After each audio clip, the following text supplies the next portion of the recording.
새날이 밝았습니다. 우리 삶에 새 일을 행하실 주님을 기대하며 말씀 앞에 잠잠히 나아가겠습니다. 오늘 우리가 함께 읽고 묵상할 말씀은 에스겔서 25장 1절에서 11절입니다. 여호와의 말씀이 또 내게 임하여 이르시되, 인자야, 내 얼굴을 암몬 족속에게 돌리고 그들에게 예언하라. 너는 암몬 족속에게 이르기를, 너희는 주 여호와의 말씀을 들을지어다. 주 여호와께서 이같이 말씀하셨느니라.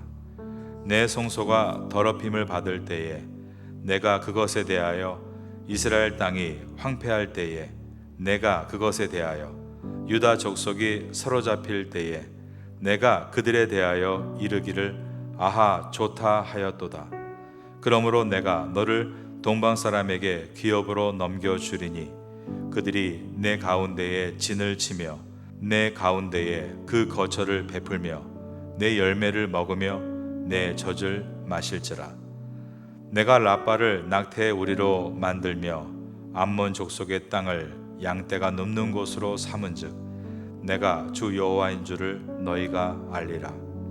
주 여호와께서 이같이 말씀하셨느니라. 내가 이스라엘 땅에 대하여 손뼉을 치며 발을 구르며 마음을 다하여 멸시하며 즐거워하였나니, 그런즉 내가 손을 내 위에 펴서 너를 다른 민족에게 넘겨주어 노략을 당하게 하며 너를 만민 중에서 끊어버리며 너를 여러 나라 가운데에서 패망하게 하여 멸하리니 내가 주 여호와인 줄을 너희가 알리라 하셨다 하라. 주 여호와께서 이같이 말씀하셨느니라. 모압과 세일이 이르기를, 유다 족속은 모든 이방과 다름이 없다 하도다. 그러므로 내가 모압의 한편 곧 그 나라 국정에 있는 영화로운 성읍들 벳 여사못과 바알무온과 기다랴임을 열고 암몬 족속과 더불어 동방 사람에게 넘겨주어 기업을 삼게 할 것이라. 암몬 족속이 다시는 이방 가운데에서 기억되지 아니하게 하려니와 내가 모압에 벌을 내리리니 내가 주 여호와인 줄을 너희가 알리라.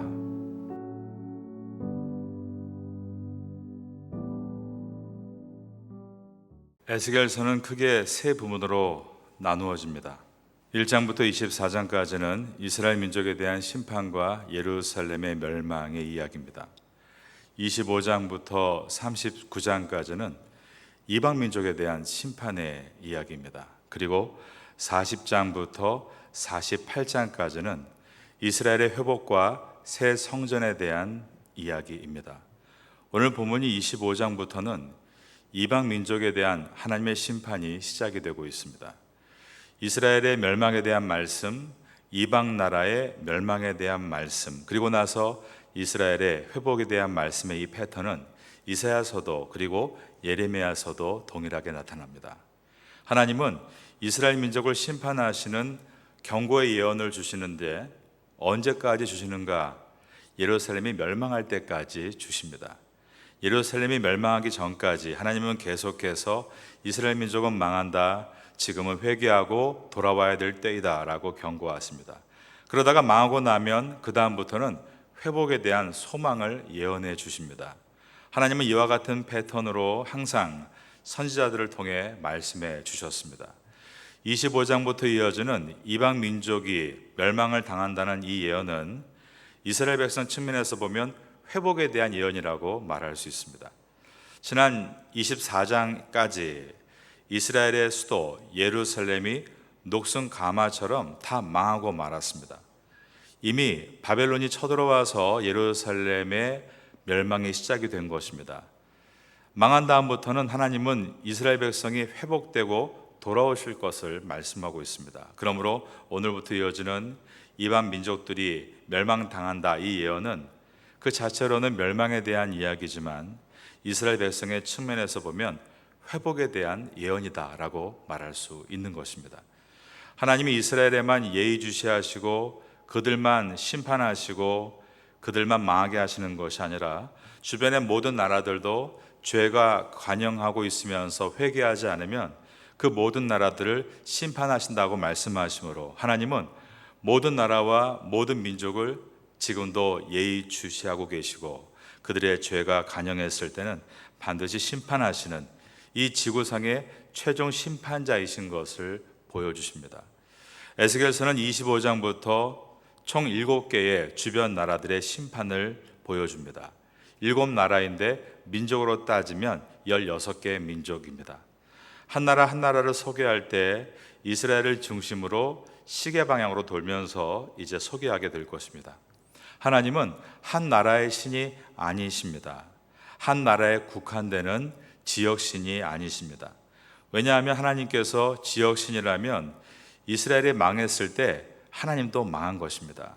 그 당시의 신의 개념이란 그 나라가 망하면 그 나라를 보호하는 신도 망하는 것이라고 생각했습니다.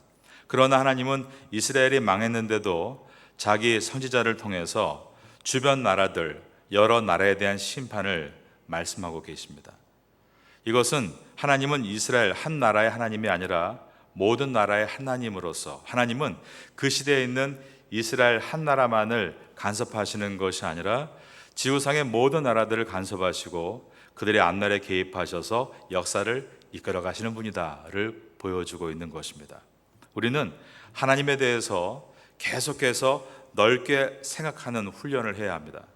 신앙생활을 하면서 하나님에 대해 점점 넓게 생각을 하는 사람이 있지만 또 어떤 사람은 시간이 지나면 지날수록 점점 하나님을 작게 생각하는 사람이 있습니다.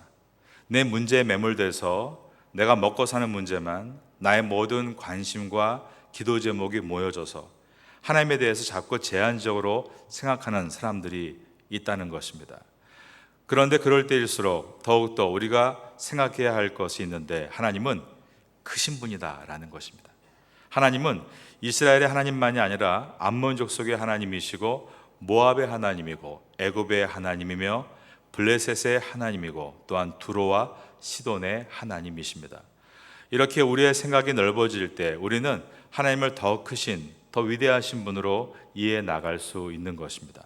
그럴 때야 비로소 우리 삶에 하나님의 크신 손길이 보이고 작은 문제로 연연하면서 넘어지는 일들이 점점점 작아지고 점점 하나님의 크신 비전을 바라보게 되고 담대하게 내가 받은 소명을 향해 걸어갈 수 있게 되는 것입니다.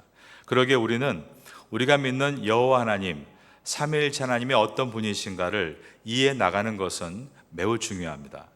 여러분들은 이번에 열방에 대해서 말씀하시는 에스겔서 말씀을 공부하시면서 하나님의 통치가 얼마나 광활하신가를 배우시고 여러분의 신앙을 점점 넓혀가게 되기를 예수님의 이름으로 축원합니다. 오늘 본문의 첫 절인 에스겔서 25장 1절을 보겠습니다. 여호와의 말씀이 또 내게 임하여 이르시되, 여기에 또 임하였다라고 되어 있습니다. 에스겔 입장에서 이것이 어떻게 다가오고 있었을까 묵상해 보게 됩니다. 하나님의 말씀이 또 자신에게 주어지고 있을 때 에스겔의 마음이 즐거웠을까 아니면 괴로웠을까 생각해 보게 되는 것입니다. 저는 이 말씀을 묵상하면서 그가 매우 힘들었겠다라는 생각을 했습니다. 왜냐하면 1장부터 24장까지 내내 심판한다, 망한다, 망한다 이 말씀만을 받았기 때문입니다. 그런데 25장에 여호와의 말씀이 또 임하고 있는 것이었습니다. 에스겔은 무척 괴로웠고 그 부담감은 어마어마했을 거라 생각합니다. 또다시 멸망의 메시지를 전해야 한단 말인가? 이스라엘을 향한 하나님의 심판이 이토록 길고 깊다는 말인가? 그런데 하나님께서 이번에 주시는 음성은 예전과 같이 인자야라고 시작하고 있는데 그 내용은 이스라엘의 멸망이 아니라 이스라엘 주변 나라인 암몬의 멸망에 관한 말씀이었습니다. 2절입니다. 인자야, 내 얼굴을 암몬 족속에게 돌리고 그들에게 예언하라.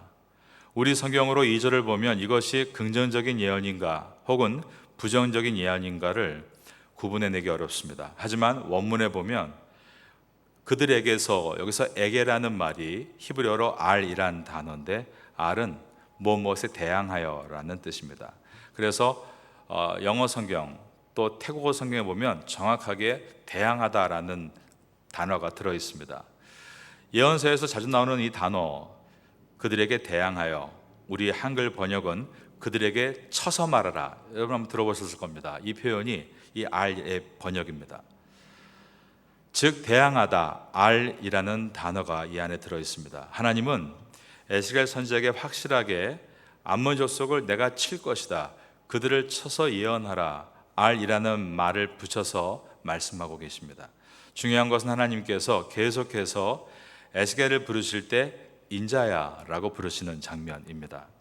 인자는 히브리 말로 벤 아담을 번역한 것입니다. 아담은 흙이죠. 정확하게 말하면 티끌입니다. 그리고 벤, 바로 이것이 아들입니다. 그러므로 인자야, 이것은 흙의 아들아, 티끌의 아들아 라는 뜻인데 말씀드린 대로 벤이 아들이고 아담이 흙, 티끌, 그래서 벤 아담입니다.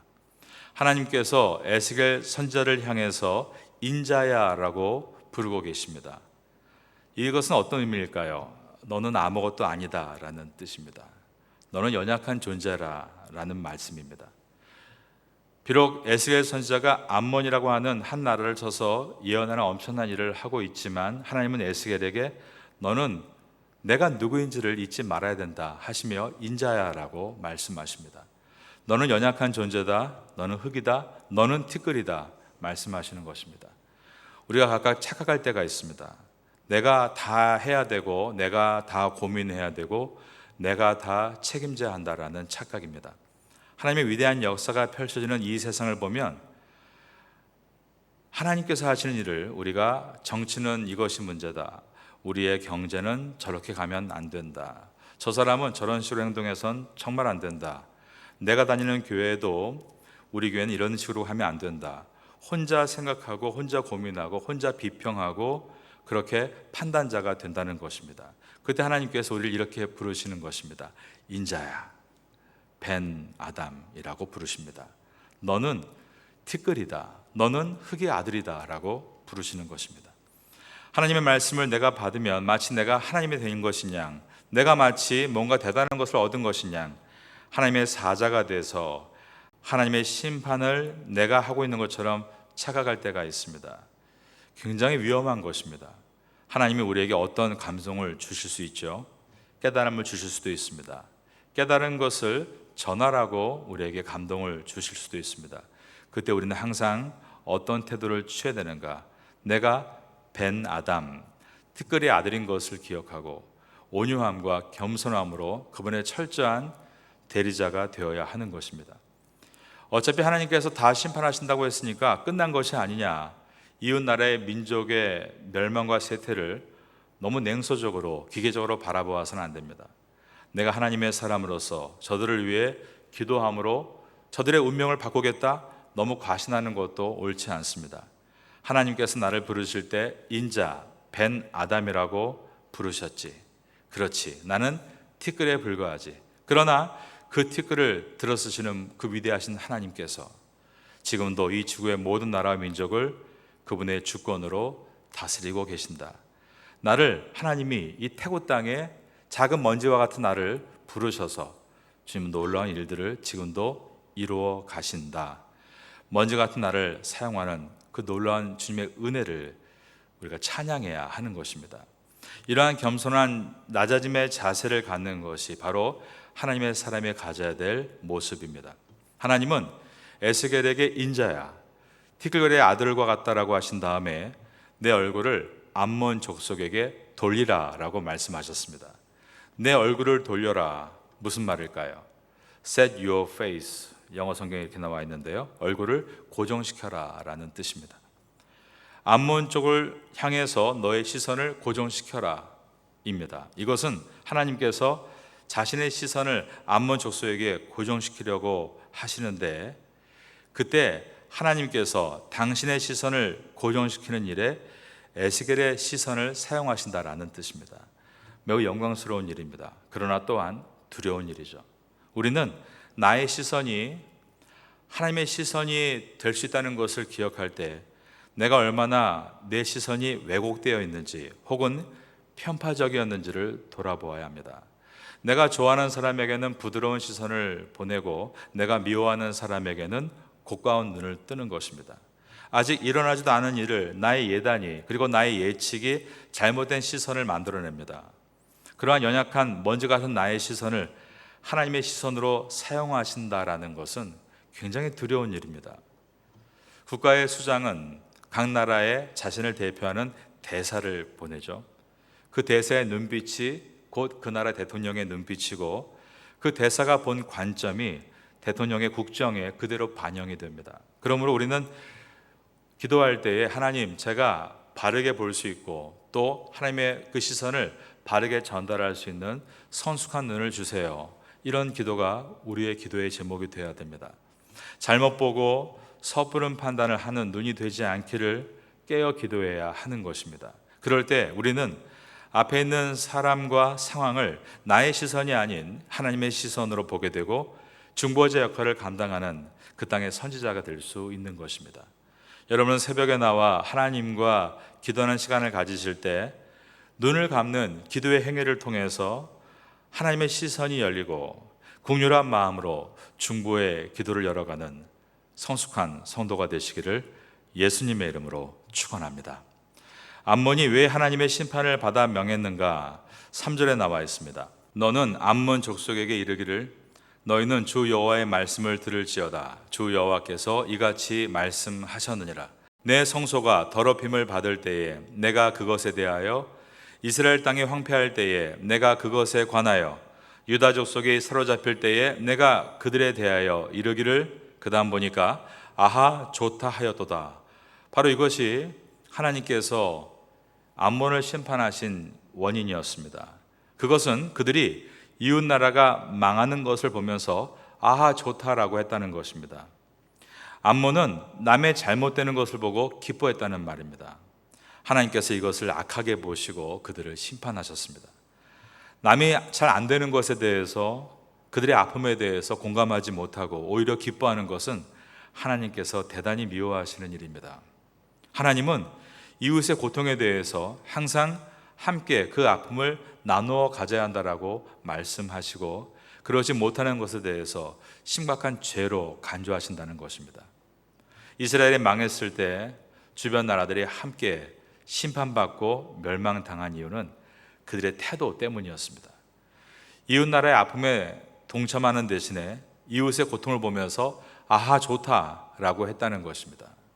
우리가 우리 주변 사람들 중에 누가 어려움을 당할 때 그가 나랑 별로 친하지 않는다 할지라도, 서먹서먹한 관계라 할지라도, 어떤 부분에서는 생각이 달라 티격태격 했다 할지라도 그 집이 안 좋은 일, 괴로운 일을 당하면 우리는 그에게 찾아가서 위로해야 합니다. 집이 어려울 때는 돌봐주어야 하는 것입니다. 그런데 이스라엘 백성들이 망할 때 주변 사람들은 그런 하나님의 기본적인 도리를 지키지 않았습니다. 도리어 배꼽을 잡고 신나하며 웃으며 좋아하고 즐겼다는 것입니다. 바로 이것이 아하 좋다의 표현입니다. 우리 심령에 이웃의 실패를 좋아하는 아하 좋다, 그런 나쁜 마음이 들어서지 않도록 우리는 깨어 있어야 합니다. 우리의 아픔에 대해서, 또한 이웃의 아픔에 대해서 우리가 동참할 수 있는 그런 자비와 긍휼의 마음을 늘 우리 안에 장착하고 살아가야 하는 것입니다. 우리가 상대방의 아픔에 공감할 줄 모르는 것을 단순하게 아이고 좀 제가 철이 절 들어서요, 이렇게 방치해서는 안 된다는 것을 오늘 본문이 보여줍니다. 우리가 말씀을 배우고 철이 들어야 한다는 것입니다. 오늘 본문은 우리가 성숙한 사람에 대해야 한다는 메시지를 주고 있습니다. 그래서 어려운 이웃이 있을 때 찾아가고 위로하고 그의 마음을 어루만져 주어야 하는 것입니다.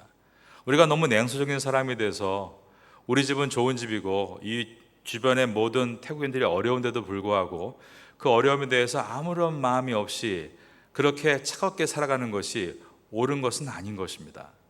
물론 우리가 완벽하게 그들과 나눌 수는 없지만 적어도 우리 마음 가운데 우리 주변에 어려운 사람들이 내 마음에 들어와야 되고, 또 어떤 때는 나의 작은 도움이 그에게 필요를 채울 수 있다면 거기에 동참하는 그러한 마음들, 그러한 긍휼의 마음과 자비의 마음이 늘 우리 안에 장착되어야 하는 것입니다. 에스겔서를 지나면서 타인의 아픔에 대해서 둔감할 정도가 아니라 오히려 고소해하고 타인의 아픔에 대해서 아하 좋다라고 말하는 그 마음을 하나님께서 미워하시고 그 나라를 심판하셨다는 것은 우리에게 우리의 마음을 어떻게 돌봐야 할 것인가에 대한 물음표를 던집니다. 에스겔서를 지나면서 우리의 심령 가운데 이 세상을 바라보는 눈에 그 시선이 어떤가를 점검하고, 우리도 세상 사람과 같이 정말 단순하게 너무 함부로 말하고 있는 것은 아닌가. 여러분, 하나님은 이 모든 지구를 지금 주님의 뜻 가운데 이끌고 계십니다. 우린 신중하게 봐야 되고 신중하게 말해야 됩니다. 그러나 더 중요한 것은 주 앞에 나와 이 새벽에 기도하는 것입니다. 기도를 통하여서 여러분의 심령을 하나님의 지혜로 채워나가시고 그 은혜를 가지고 여러분의 각자의 직업권에서 담대하게 걸어가시기를 바라겠습니다. 여러분이 계신 것이 이 태국 땅에 복이 되고 여러분의 중보가 이 태국을 살리는 일에 쓰임받게 되기를 바라겠습니다. 이러한 은혜가 우리에게 임할 수 있게 되기를 예수님의 이름으로 축원합니다.